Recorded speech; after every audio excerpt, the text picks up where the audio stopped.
So take a look at your screen. Police are looking for this man. He's facing charges for scamming an elderly person. Officers in Burlington say that Elbert Watson is wanted on charges of breaking and entering, exploiting the elderly, and obtaining property by false pretense. So police say that Watson went into the home of an 88-year-old on October 18th and used high-pressure sales tactics to get that person to agree to pave their driveway. While others went to work, Watson got the victim to give him a signed blank check, which officers say he then cashed for more than the amount that was agreed to.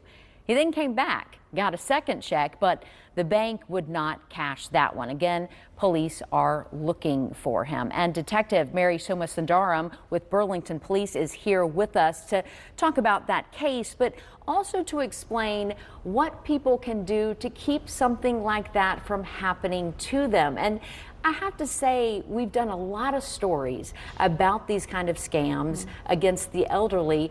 I think it starts oftentimes with people's trusting nature. They really do just tend to trust people. Yeah, absolutely. And people typically get very flustered when someone comes at them at a very fast pace and makes them feel like they need to make a decision right then and there. Our main concern is just making sure people know that if you are a victim of this crime, you can call us and report us. There's nothing to be ashamed about. There are different ways that you can just be on the lookout. If something sounds too good to be true, probably is.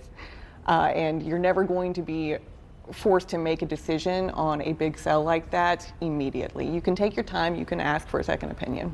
And I always think if somebody's knocking on your door offering to do work unsolicited that way, right then and there, that's probably not the best way to hire somebody for anything, even if they are a great company. That's not a great way to do it. Yeah, absolutely. That's a big red flag. I would just tell people that it's okay to say no. It's okay to get their name and information and say that you can call them back later after you talk to friends, family members, or someone else, just to make sure that that's what you want to do and this is the company that you want to do it with.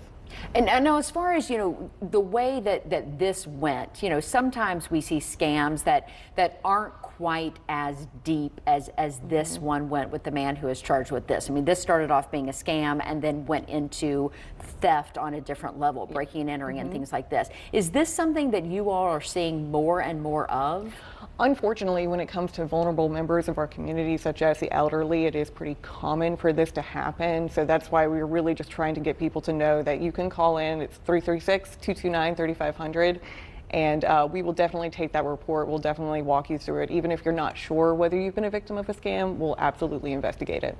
But again, you talked about red flags. What are other red flags that people can watch out for? Somebody just kind of approaching their property out of the blue is obviously one of them, but what are other things people should look for? Yeah, usually if someone wants to do a job, they're not going to start before they get a contract signed.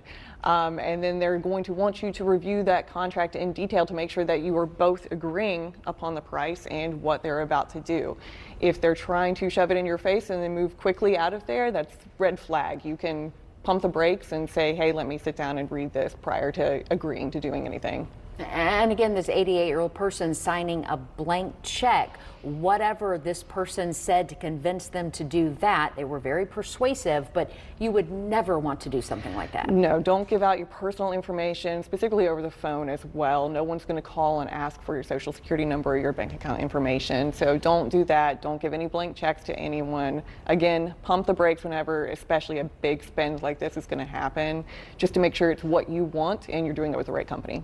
And again, the embarrassment factor, don't be embarrassed. Sometimes people want to keep it to themselves and say, oh, I want to pretend this didn't happen to me. Yeah. Speak up. Yeah, people do this specifically for a living, so they're good at what they do. Don't be embarrassed if this has happened to you. Yeah, wonderful. Thank you so much for your time, Detective. We appreciate the work that you do to help people out in these situations. Thank you.